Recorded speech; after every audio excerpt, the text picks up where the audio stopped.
সেদিন ঠিক কি ঘটেছিল সেমিনার হলে, মহিলা চিকিৎসকের ওপর কতটা নারকীয় অত্যাচার করা হয়েছিল, যার একটা স্পষ্ট ইঙ্গিত পাওয়া যায় পিএম অর্থাৎ পোস্টমর্টেম বা ময়না তদন্তের রিপোর্টে। কি রয়েছে ময়না তদন্তের রিপোর্টে, ঠিক কতটা গভীর ক্ষতর উল্লেখ রয়েছে এই পোস্টমর্টেম রিপোর্টে, ঝিলম করঞ্জাই আমাদের প্রতিনিধি আরো বিস্তারিত বলবেন এই নিয়ে। ঝিলম, এইটা আমাদের জানাও, দর্শকদের জানাও, সূত্র মারফত কি জানতে পারছো এই যে মহিলা চিকিৎসকের পোস্টমর্টেম করা হয়েছে, কি রয়েছে সেই রিপোর্টে? একদমই, যে রিপোর্ট তার পরিবারের হাতে তুলে দেওয়া হয়েছে সেই রিপোর্টে উল্লেখ আছে তার শরীরে যৌনাঙ্গে গভীর ক্ষত, ডিপ ইনজুরি রয়েছে এবং সেটা অ্যান্টিমর্টেম ইন নেচার, অর্থাৎ সে মারা যাওয়ার আগে এই ক্ষত হয়েছিল এবং সেই ক্ষত থেকে বিপুল পরিমাণ রক্তপাত হয়েছে, গভীর ক্ষত রয়েছে, সেটাই বলা হয়েছে ডিপ পেনেট্রেশন, এবং তার যে হাইমেন সেটাও ফেটে গেছিল, সেটাও ক্ষতিগ্রস্ত হয়েছিল, সেটা ভেদ করে সেই পেনেট্রেশন হয়েছিল, তেমনই পোস্টমর্টমে দেখা গিয়েছে এবং সেটা অ্যান্টিমর্টেম ইন নেচার।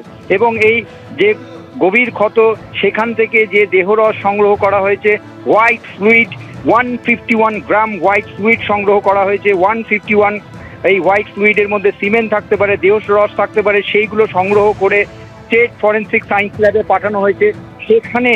সেখানে পরীক্ষা করার জন্য পাঠানো হয়েছে এবং সেখানে সেটা ডিএনএ স্যাম্পলিং হবে বলেই জানা যাচ্ছে।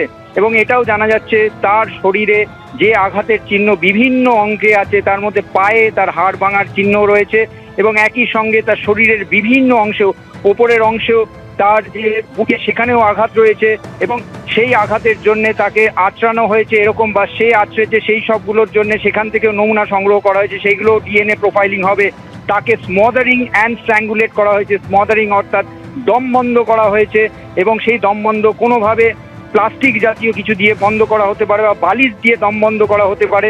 তারপরে তার মৃত্যু নিশ্চিত করতে স্ট্র্যাঙ্গুলেট করা হয়েছে, যার জন্য তার থাইরয়েডের কাছে যে বোন রয়েছে, যে হাড় রয়েছে, সেটাতেও ইনজুরি হয়েছে এবং শরীরের বিভিন্ন অংশে সেই ইনজুরিগুলো রয়েছে, যার থেকে বোঝা যাচ্ছে যে তার মৃত্যু অ্যান্টিমর্টেম ইন নেচার এবং তার আগে তার যৌন নির্যাতন করা হয়েছে, নারকীয়ভাবে যৌন নির্যাতন করা হয়েছে।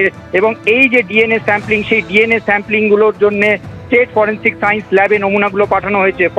এই পোস্টমর্টম রিপোর্টে আরও উল্লেখ করা হয়েছে যে শরীরে যে সব জায়গায় এই আঘাতের চিহ্ন রয়েছে, সেখান থেকে যে শরীরের বিভিন্ন নমুনার সংগ্রহ করা হয়েছে, সেগুলো তারা ফরেন্সিক ল্যাবে পাঠিয়েছে। তার কারণ যারা অ্যাকিউজ বা যে অ্যাকিউজ তাদের শরীর থেকে খামচে, তার শরীরে সে যাকে যে আঘাত করছিল তাকে সে খামচেছিল, তার শরীরেও আঙুলের নখেও কিছু নমুনার স্কিনের নমুনা রয়ে গেছিল, সেগুলোও সংগ্রহ করা হয়েছে। মোটের ওপর তাকে যথেষ্টভাবে নিগ্রহ যৌন নির্যাতন করা হয়েছে এবং তারপরে তাকে শ্বাসরোধ করে তারপরে গলা টিপে মৃত্যু নিশ্চিত করা হয়েছে এবং সেইটা অ্যান্টিমর্টেম ইন নেচার এবং তার পুরো বিষয়টা হোমিসাইড ইন নেচার, তেমনটাই পোস্টমর্টেমে উল্লেখ করা হয়েছে। বেশ ঝিলম, তুমি আমাদের সঙ্গে থাকো। দর্শকদের আমরা আরেকবার বলবো যে একেবারে পোস্টমর্টেম রিপোর্টে যা উল্লেখ রয়েছে তা অত্যন্ত নৃশংস অত্যাচার এই মহিলা চিকিৎসকের ওপরে করা হয়েছে বলে উল্লেখ রয়েছে পোস্টমর্টেম রিপোর্টে বা ময়নাতদন্তের রিপোর্টে। মৃত্যুর আগে ধর্ষণ করা হয়েছে, গোপনাঙ্গে গভীর ক্ষত মিলেছে বলছে মহিলা চিকিৎসকের ময়নাতদন্তের রিপোর্ট। সূত্র মারফতে খবর জানা যাচ্ছে। এই হচ্ছে সঞ্জয় রায়, যাকে গ্রেফতার করা হয়েছে, এই সিভিক ভলেন্টিয়ার, এবং যে বাইক দেখতে পাচ্ছেন সেই বাইকে একেবারে পুলিশ বলে লেখা রয়েছে, অর্থাৎ নিজেকে পুলিশ পরিচয় দিয়ে যেরকম দাপট সে দেখাতো এই সিভিক ভলেন্টিয়ার সঞ্জয় রায় মূল অভিযুক্ত এবং এই ঘটনায় একমাত্র গ্রেফতার যাকে করা হয়েছে।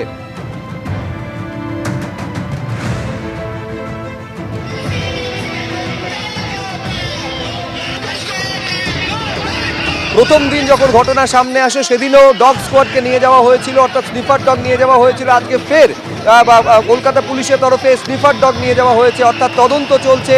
স্নিফার ডগ নিয়ে গিয়ে এইটা নিশ্চিত করার চেষ্টা করা হচ্ছে যে ঠিক সেদিন কি ঘটেছিল, এক নাকি একাধিক এই ঘটনার সঙ্গে আততায়ীর যোগ রয়েছে।